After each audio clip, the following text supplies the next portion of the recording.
Estamos en pleno puente de agosto, días de mucho trasiego en las carreteras, estaciones y aeropuertos. Por lo pronto, para que sepan, el aeropuerto Adolfo Suárez Madrid-Barajas tiene programados 3.600 vuelos hasta el domingo. Además, espera que por el conjunto de los aeropuertos españoles pasen cerca de 3.500.000 pasajeros. Es muy probable que entre esas personas haya quienes padezcan aerofobia o, lo que es lo mismo, miedo a volar. No hay más que echar mano de las estadísticas para darse cuenta de la incidencia de esta fobia. Para que se hagan una idea, se calcula que 1 de cada 4 personas tiene miedo a volar, algo que les limita notablemente en su vida personal y familiar. Para hablar de ello está con nosotros Sergio García, que es psicólogo, especialista en clínica, experto en miedos y fobias y además es director del dispositivo de atención telefónica nacional. Buenos días, Sergio, ¿cómo está? Hola, buenos días, ¿cómo estáis? Gracias por venir aquí a nuestro programa España Vuelta y Vuelta en este día festivo. Claro, vamos a celebrarlo ayudando a la gente a tener menos miedo al vuelo. Los síntomas parecen claros, ¿no? Si llegamos al aeropuerto, Sergio, y empezamos a sentir angustia, empezamos a sentir sudoraciones o palpitaciones, está claro que tenemos un miedo a volar, una fobia que afecta a más personas de las que pensamos. Sí, en ocasiones nos parecería que es a un grupo muy reducido, sin embargo, justo en estas fechas nos damos cuenta de cómo nos puede afectar a todos nosotros. Cuando hablamos de fobia, hablamos de que ya trastoca nuestra vida cotidiana y que ya nos impide el vuelo o hace que lo pasemos pues de una manera que no podemos dejar de tener pensamientos catastróficos. Pero bueno, este extremo y este etiquetarlo como fobia puede ser un poco más reducido, sin embargo, posiblemente todos nosotros a la hora de llevarnos a un vuelo, al avión, uno piensa, ¿qué me va a pasar? Cosa que no se produce con otros medios de transporte. Claro, realmente lo que se ha producido en estas últimas semanas, esos 3 accidentes aéreos en un corto periodo de tiempo, tenemos por un lado el vuelo MH17 que fue abatido por un misil en Ucrania, también otro accidente de un bimotor en Taiwán, luego por otro lado el vuelo de Swiftair en el que murieron 116 personas y 6 de ellas eran españolas. Todo esto parece que no ayuda demasiado a estas personas. ¿Puede que se haya incrementado en ellas el miedo a volar?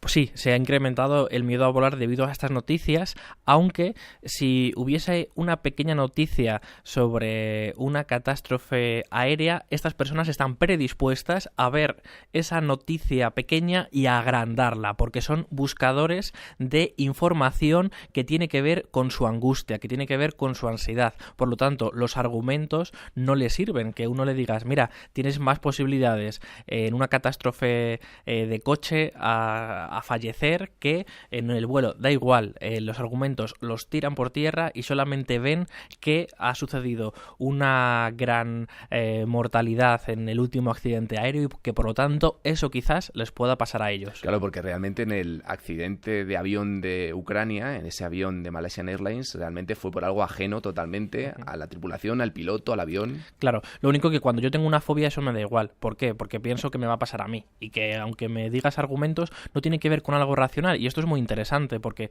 en ocasiones, ¿ves? Ahora por ejemplo decíamos miedo a la muerte, ¿no? Estaría en juego esa cuestión. En ocasiones lo que se ha producido es un desplazamiento, es decir, tengo miedo a otras cosas, hay cosas irresueltas en mi vida y por lo tanto lo estoy llevando a un lugar donde no corresponde, pero sin embargo, como es un evento que para mí es traumático en el sentido de que pienso que puede ser mortal, pues de alguna manera se pone en juego mi mecanismo psicológico, pero en un lugar donde no corresponde. Muchas veces el miedo a volar esconde otra serie de miedos internos o de cuestiones de la personalidad de cada uno de nosotros. O sea que no necesariamente tiene que ver con una experiencia traumática previa a bordo de un avión. No.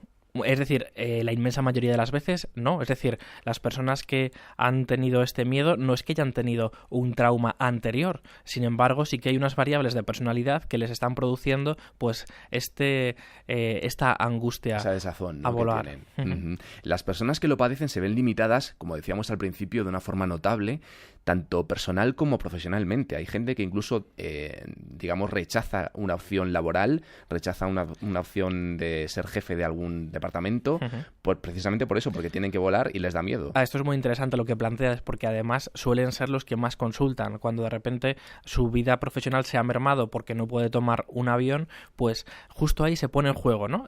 Tendríamos que preguntarnos siempre, cuando hay un síntoma, por qué se produce y para qué se produce. Entonces, cuando yo no puedo ser jefe, cuando yo no puedo crecer profesionalmente debido a que no puedo montar en avión, ¿qué me sucede con el crecimiento profesional? ¿Qué me está sucediendo con ese puesto de liderazgo? En ocasiones no coincide lo que uno desea con su demanda y está en juego, pues en ocasiones, un crecimiento.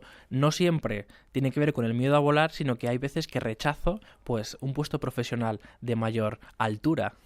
Creo que las personas muy controladoras, que les gusta tenerlo todo muy, muy ordenado y muy controlado, son las más propensas a este tipo de fobias. Correcto. Cuando hablamos sobre variables de personalidad, cuando yo no puedo dejarme llevar, cuando lo quiero controlar absolutamente todo, hay un momento en el cual en el vuelo tengo que dejarme guiar, tengo que dejarme llevar. Entonces, cuando lo quiero controlar y cuando soy incapaz de confiar, y fijaros, ¿no?, que ser capaz de confiar tiene que ver con las relaciones personales. Y ahí yo me tengo que dejar llevar por el piloto, por las azafatas y por una elección que he hecho con una aerolínea. Luego, si tengo problemas de confianza, lo voy a poner en juego ¿cuándo? En el vuelo. Si te parece, Sergio, vamos a dar un número de teléfono, el número del directo, el 900-137-137, para que los oyentes que puedan tener este miedo a volar, esta fobia, puedan llamar y contarnos un poco su experiencia, si la han superado o no, y en caso de que no, pues qué es lo que pueden hacer. Recuerden, es el 900-137-137. ¿Existen, Sergio, fobias parecidas con otros medios de transporte? Como, por ejemplo, pues no sé, el tren, el autobús. Sucede que con el autobús también hemos tenido personas que lo que sucedía que acumulaban fobias, es decir, estaba el miedo a volar, también el miedo al autobús, incluso el miedo a montar en ascensor, que aunque no fuese un medio de transporte, pero sí que pone en juego ese que se cierran las puertas, que hay una mayor oscuridad, que me tengo que transportar en un medio, que no tengo los pies encima del suelo y de alguna manera pues me pone en entredicho y comienzo a tener pensamientos catastrofistas. Luego sí, no es exclusivo del avión, sino que se da con otros medios de transporte. Y no nos cansaremos de decirlo, estadísticamente da la razón el hecho de que el avión es el medio de transporte más seguro. De hecho, es 29 veces más seguro que viajar en coche y 4 veces más seguro que viajar en tren. O sea que estadísticamente solo hay una posibilidad entre 1 millón de sufrir un accidente de avión. Es el medio más seguro entre el resto de los transportes. Lo que pasa que quizás, como tiene que ver, ¿no?, con subir, con llegar al cielo, ¿no? Es decir, para cada uno de nosotros va a despertar cierta desazón el hecho de montar en un medio que puede ser lejano, ¿no? Claro. El coche lo ves abajo, lo más ves cercano, que puedes manejarlo tú. Correcto, ¿no? Entonces, cuando hay ese manejo, es más, hay muchísima gente que si pudiese conducir el avión dejaría de tener esa fobia. ¿Por qué? Porque en ese momento está puesto en la función. Cuando uno está puesto en su función laboral, le dejan de suceder cosas que antes no le pasaban. Por ejemplo, ahora estoy pensando, hay personas que cuando conducen muy bien, pero no pueden soportar el hecho de ser copiloto. ¿Por qué? Y en ese momento o bien se marean, o bien están todo el rato diciéndole a la otra persona que conduce cómo tendría que hacerlo, y de alguna manera también tiene esa angustia o esa ansiedad. Por lo tanto, nos viene muy bien estar en la función laboral para olvidarnos de otras cosas espurias. Nos quedamos aquí en Madrid con Antonio. Antonio, buenos días. Buenos días. Cuéntenos. Quería contaros, bueno, mi caso, en realidad, aunque estéis hablando de las fobias a volar, yo por mi trabajo tengo que desplazarme frecuentemente en avión y aunque no me limita el montarme en el avión, pero sí que es cierto que está permanentemente la sensación de el avión se va a caer, sobre todo cuando hay turbulencias, ¿no? Y entonces empiezan a haber somatizaciones, pues de sudoración en las manos, a acelerar el ritmo cardíaco, empiezas a generar todo tipo de pensamientos negativos en torno a esa circunstancia. Pero en realidad yo creo que esa fobia tiene que ver con lo que ha comentado Sergio, sí, ¿no?, nuestro psicólogo. Exactamente, que es las personas que somos más controladoras, queremos controlar todo lo que sucede a nuestro alrededor de una manera amplia, es lo que nos hace caer en esa pérdida de confianza, yo creo, ¿no? Yo, por ejemplo, practico también buceo recreativo y bueno, pues me ocurre exactamente lo mismo, ¿no? Es decir, empiezas sobre todo desde hace unos años para acá, pues la sensación de que va a fallar el mecanismo, de que abajo me voy a quedar sin aire, entonces empiezas a generar una serie de pensamientos negativos y de digamos, sensaciones de que no son reales, son claro. parte consciente, ¿no? Pues Antonio... Si Sergio, psicólogo, pues me puede quizá orientar o dar alguna... Sí. Ahora mismo simplemente apuntar que estoy acudiendo a una terapia con hipnosis. Ajá.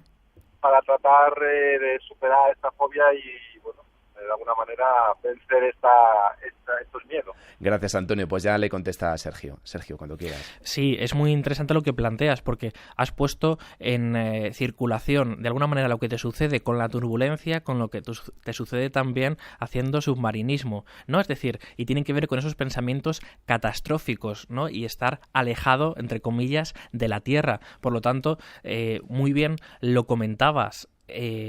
Si lo quieres controlar absolutamente todo, es imposible. Entonces, cuando uno se deja llevar y piensa que su piloto, que piensas que vas a tener todo lo que necesitas dentro del agua, uno comienza a sentirse confiado y por lo tanto puede salir adelante. Sería un poco el reducir esos pensamientos que nos están produciendo esa ansiedad y dejarnos llevar, confiar. La turbulencia no quiere decir que se vaya a deshacer el avión en pedazos, simplemente son, entre comillas, baches y por lo tanto tenemos que estar confiados y seguros. O sea que hablar con el compañero, leer, tener la mente distraída, esto ayuda bastante, ¿no? Para no centrarnos en esos pequeños detalles que podemos derivar y pensar que son algo más graves. Sí y no. Sí viene muy bien distraerse, sí viene muy bien ver, leer. Lo de hablar con el compañero también, pero no de lo que estoy pensando. Es decir, si mi pensamiento que estoy muy angustiado se lo cuento a todo el mundo, eso me va a perjudicar. He estado leyendo en internet cosas que decían, jamás se tiene que decir al piloto, a la azafata, que me encuentro muy mal de primeras. Yo no puedo llegar al avión y ya comentarle esas cosas. ¿Por qué? Porque entonces voy a estar etiquetado como el nervioso. Y entonces cuando pase la azafata me va a mirar y yo, claro, eso ya va a producir un círculo vicioso que me va a alejar de lo que es un viaje como corresponde. Hemos hablado de las turbulencias, pero también me imagino que hay que dejar claro, los aviones se someten a muchas revisiones, no tiene por qué haber ningún problema. Los flaps, cuando se despliegan, son para generar una estabilidad al avión, este tipo de cosas que hay gente que es necesario que lo sepa. Claro, es necesario que uno escuche a la azafata cuando le está contando cuáles son las premisas de seguridad y luego se trata de dejarse guiar. Hay personas que tener mucha información les causa pues una mayor seguridad. En general, yo no recomiendo que uno tenga más información sobre el avión. Porque, ¿No? ¿Por qué? Porque, como os decía antes, no tiene que ver exactamente con el avión lo que me pasa. Si soy capaz de poder desligarlo, me voy a sentir más seguro. Es como si yo tuviese miedo a las ratas. Cuando uno tiene miedo a ciertos animales, no sirve absolutamente de nada saber cómo se llaman los brazos de las ratas, el pelo de la rata, de qué colores son. Es decir, son una serie de mecanismos que habitualmente lo que me están sirviendo es para intentar controlar más, pero como repito, no se trata de intentar controlar más, sino de dejarse volar. ¿Qué posibilidades existen de superar esta fobia? ¿Cómo se actúa con estas personas? Pues habitualmente tiene una buena casuística dentro de la consulta, porque el 90% de las personas que quieren ayuda pueden salir airosos de esta situación. Entonces, lo que se hace es diferenciar si son consejos los que necesitan en 1 o 2 sesiones, como lo que estamos haciendo ahora mismo, pero específicos para aquella persona que lo está solicitando, o si estamos hablando de una fobia que ya tiene pues una mayor envergadura. Lo que sería entrevistas en las cuales averiguamos cuáles son las causas. Es decir, el síntoma ¿cuál es? Que no puedo volar. Ahora, las causas de cada uno de nosotros va a depender de lo que diga, va a depender de aquellas cuestiones con las que relaciono esa aerofobia. Es bueno, por ejemplo, en la categoría de los consejos, de las recomendaciones, ¿es bueno que comamos y bebamos dentro de lo que nos ofrecen las azafatas y demás? Depende. Tenemos que saber que si lo voy a hacer para evitar encontrarme mal, posiblemente se produzca el efecto contrario. Es decir, si yo habitualmente como, por supuesto, pues uno come y tranquilo. Beber, pues depende. Tenemos que saber que si estamos volando, una copa de alcohol es como si me tomase 3 en tierra. Luego, evidentemente, puede ser que se despliegue toda esa angustia que yo tenía interna se haga más florida. Por lo tanto, se recomendaría no hacer bebidas alcohólicas. Sergio, ¿es importante que elijamos el asiento? ¿O no, esto no influye? Bueno, es importante que volemos y nos dejemos llevar. Yo no lo haría. No lo recomiendas. No lo recomendaría que uno tomase un asiento u otro. A veces lo que se recomienda es no mires por la ventana. Pero bueno, hay personas en las cuales cuando uno está mirando por la ventana y viendo dónde está su ciudad, también está más tranquilo y más distraído. Es decir, cada persona tiene que ver aquello que le relaja. Y hay personas a las cuales les relaja ver su asiento y hay otras personas que tienen que hacer un ejercicio de confianza. Nos vamos hasta Barcelona. Buenos días. Hola, buenos días. Hola, buenos días. Cuénteme, ¿cómo se llama usted? Mira, que yo ahora ya soy una persona mayor, pero Sí. de joven ya me empezó a tener claustrofobia.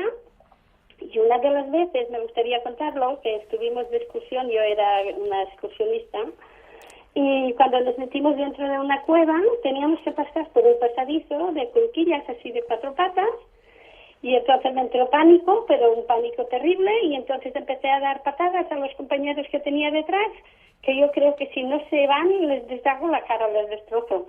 Pero es que pierdo el control. No puedo ver nada, ni por la tele. Cuando bajan por abajo a las entrañas de la tierra y todo esto, parece que la respiración se me corta. Uh-huh. Y eso que no participo, que lo veo. Uh-huh. Pero no puedo hacer nada. Miren, pierdo el control.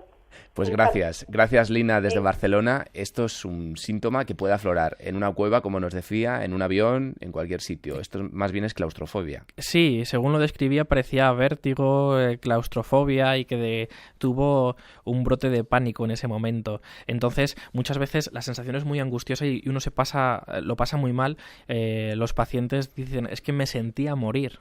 Es decir, llegan a tal extremo que pierden en ese momento sí el control y no saben muy bien incluso quiénes son. Hay ciertas cuestiones con despersonalización que dicen, he hecho cosas que nunca me hubiese imaginado hacer.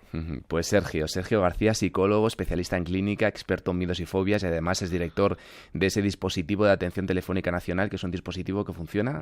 Funciona las 24 horas del día durante los 365 días del año y entonces nos dedicamos a atender llamadas de personas que necesitan urgentemente hablar con un psicólogo, que muchas veces van a su médico de urgencias y les dicen, usted no tiene nada, y realmente lo que tiene es angustia, ansiedad, y no hay nadie que lo pueda tratar. Para el miedo a volar o para otras cuestiones que necesitan hablar con un psicólogo ya, ahora en agosto que es tan difícil, pues nos pueden tener a su disposición y lo que hacemos es eso, atención al segundo. ¿En qué número? 807-517-504. Repetimos. 807-517-504. Sergio García, un placer y muy buenos días.